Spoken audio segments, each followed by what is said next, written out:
Doctor फलवशा Mohammadzai साहिबा जी please. शुक्रिया chairman साहब।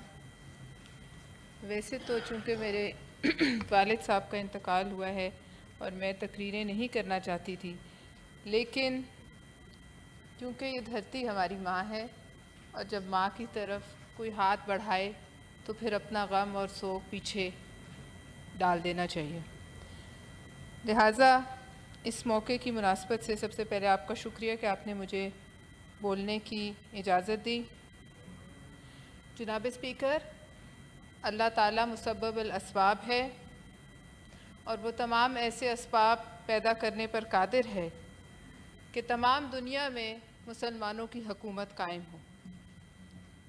लेकिन ऐसा लग रहा है हालात और वाक़यात से कि अल्लाह ताला वो असबाब पैदा कर रहा है कि इस बड़े सगीर पाको हिंद में पाकिस्तानी मुसलमानों की हुकूमत इंशाअल्लाह कायम, और ये असबाब वो वहाँ के ड्रैकुला नरेंद्र मोदी के हाथों पैदा करवा रहे हैं।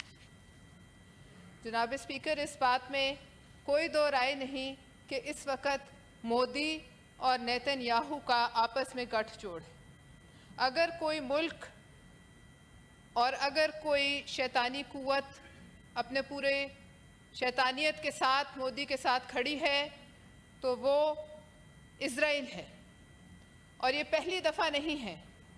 इससे पहले भी मोहतरमा बेनज़ीर भुट्टो के दौर में उस वक्त के इस्राएली प्राइम मिनिस्टर ने हमारी एटमी तनसीबात को निशाना बनाने की एक नापाक साजिश की, जिसमें उसका पूरा साथ उस वक्त की भारतीय प्राइम मिनिस्टर इंदिरा गांधी ने दिया। उसके जवाब में यहाँ से जो उसको रिएक्शन मिला तो फिर उनकी जुर्रत नहीं हो सकी, लेकिन उनके तैयारे उस वक़्त जामपुर एयरबेस पर पहुँच गए थे। जनाब, इसमें कोई दो राय नहीं कि ये जो दुश्मनी है ये पाकिस्तान से या पाकिस्तानियों से नहीं है, ये मुसलमानों से है, ये इस्लाम से है। और इन दोनों फिरौनों के हाथ जो हैं वो मुसलमानों के खून से रंगे हुए हैं। किसी के गज़ा के खून से, मुसलमानों के खून से रंगे हुए हैं, और मोदी के कश्मीरियों और इंडिया के बाकी मुसलमानों के खून से उसके हाथ भी रंगीन हैं। एक गुजरात का कातिल है, एक गज़ा के मुसलमानों का कातिल है। लेकिन जनाब, उनका मीडिया बार बार कहता है कि इनके साथ वो सलूक करो जो हमास के साथ हुआ, जो गज़ा के मुसलमानों के साथ हुआ।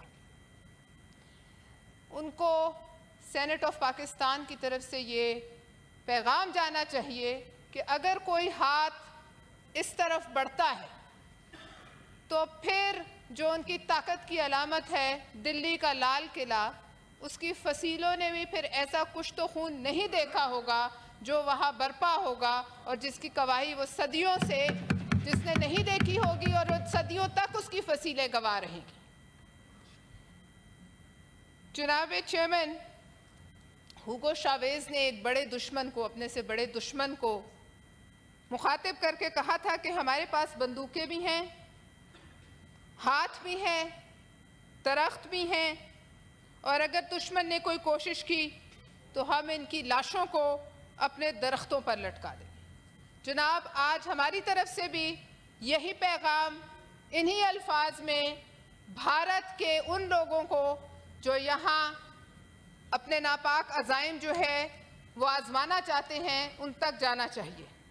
लेकिन यहाँ मैं ये कहना चाहूँगी, हमारी भारत की आवाम से कोई दुश्मनी नहीं। भारत के अवाम की एक बड़ी तादाद मोदी के ख़िलाफ़ है और मोदी के पॉलिसियों के ख़िलाफ़ एहतजाज कर रही है।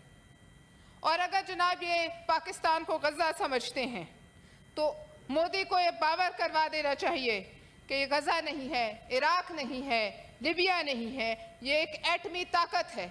और मोदी और उसके बगल बच्चे नेतन्याहू को भी ये पता होना चाहिए कि वहाँ भी जहाँ गज़ा के मुसलमानों के पास लड़ने के लिए कुछ नहीं, पेट भूखे हैं, वहाँ भी उनके मुजाहिदीन के आगे इनकी कोई हैसियत नहीं। तो खुदा का शुक्र है हमारे पेट भी भरे हैं, हमारे हाथ भी मजबूत हैं। यहाँ किसी ने चूड़ियाँ नहीं पहनी, यहाँ औरतों ने भी चूड़ियाँ नहीं पहनी। इस सेनेट में भी जो औरतें बैठी हैं वो चूड़ियाँ नहीं पहनी हुई उन्होंने।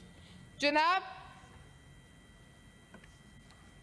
एक ईंट अगर ये मारेंगे तो पत्थरों से ऐसी बारिश होगी कि ये तहस नहस हो जाएंगे, और जो हाथ इस तरफ बढ़ेगा वो काट दिया जाएगा, जो पाँव इस धरती पे कदम रखने की जसारत करेगा वो भी काट दिया जाएगा, और जो आंख इस तरफ मैली निगाह डालेगी वो भी फोड़ दी जाएगी। इसमें कोई दो राय नहीं कि मोदी के टाउट, और शायद ये गैर पार्लिमानी लफ्ज़ है, अब बाद में इसको बेशक एक्सपंज कर दें, और मोदी के कतूरे जो हमारी कौम, हमारी अफवाज को वहाँ से स्टूडियो से बैठकर चिल्लाते हैं और कहते हैं कि हम पिंडी के पंजाब के देहात से और पिंडी से चीखों की आवाज़ें सुनना चाहते हैं।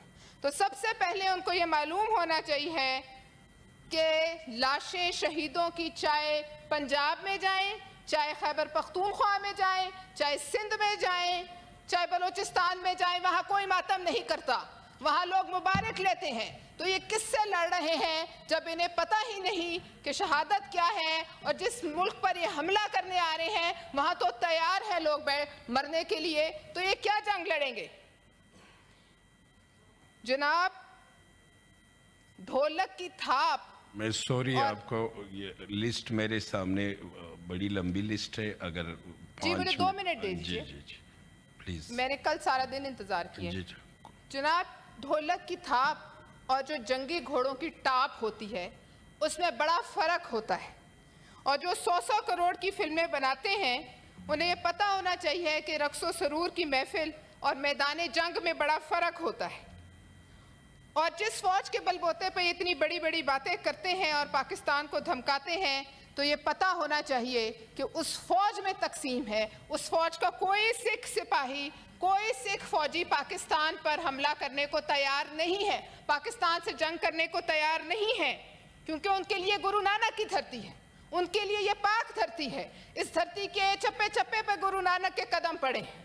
और ये यहाँ में सिखों के जो लीडर हैं गुरपतवंत सिंह पन्नू, उनकी जुर्रत को सलाम पेश करना चाहिए हमें हाउस को, जिन्होंने कहा है कि भारतीय पंजाब से कोई भारतीय फौज इस तरफ वो नहीं आने देंगे, और ये धमकी हमें ये देते हैं कि हमारी लाशें बिछाएंगे।